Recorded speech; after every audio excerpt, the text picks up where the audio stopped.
Sunscreen SPF palsu viral di TikTok. Ahli, makin tinggi, makin kental. Sunscreen SPF palsu sedang jadi bahan perbincangan yang viral di TikTok. Hal ini bermula dari dugaan sebuah brand skincare yang mengklaim nilai SPF tak sesuai pada produknya.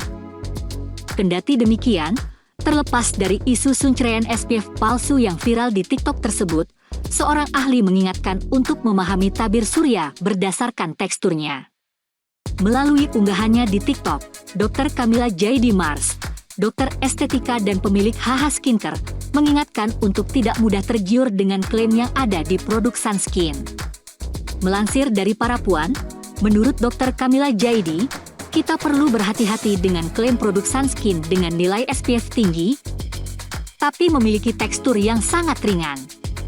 Logikanya, sunscreen itu semakin tinggi SPF-nya nih, pasti itu bukan semakin ringan, tapi semakin kental, ujarnya pemilik akun Camilla J.D.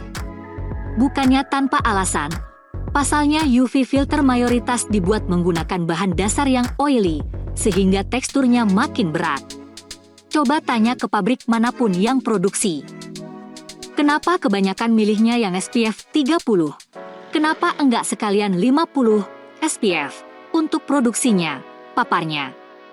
Diingatkan pula oleh Dr. Camilla J.D. bahwa semakin tinggi SPF-nya teksturnya akan semakin kental. Dan sekali lagi, acne prone enggak saya saranin yang 50 SPF. Karena teksturnya kental dan berisiko menyumbat komedo, sarannya. Di sisi lain menurutnya kita tak harus selalu menggunakan sunscreen dengan nilai SPF yang tinggi untuk melindungi kulit wajah dari paparan sinar UV. Toh yang 30 SPF juga udah oke kok, 97%, tapi yang penting kan reapli, ya kan? Ujarnya mengingatkan. Namun sebenarnya apa perbedaan dari sunscreen dengan SPF 30 dengan SPF 50?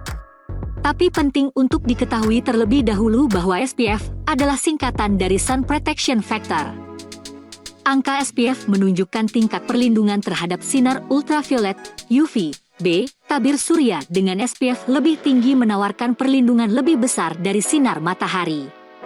SPF mengacu pada jumlah radiasi UV yang diperlukan untuk menghasilkan kulit terbakar saat memakai tabir surya dibandingkan dengan berapa banyak paparan sinar UV yang diperlukan untuk kulit yang tidak terlindungi menjadi terbakar matahari. Namun, bertentangan dengan kepercayaan populer, SPF tidak dapat memberitahu berapa lama kita bisa bertahan di bawah sinar matahari tanpa terbakar. Sehingga nilai SPF yang lebih tinggi memang bisa meningkatkan perlindungan, tetapi ini bukan bagus bisa dipakai lebih lama. Mengenakan SPF 30 tidak berarti kamu dapat berada di bawah sinar matahari 2 kali lebih lama dari SPF 15. SPF 30 akan menawarkan perlindungan dari radiasi UV 2 kali lebih banyak daripada SPF 15, tetapi itu tidak berarti akan menggandakan waktu.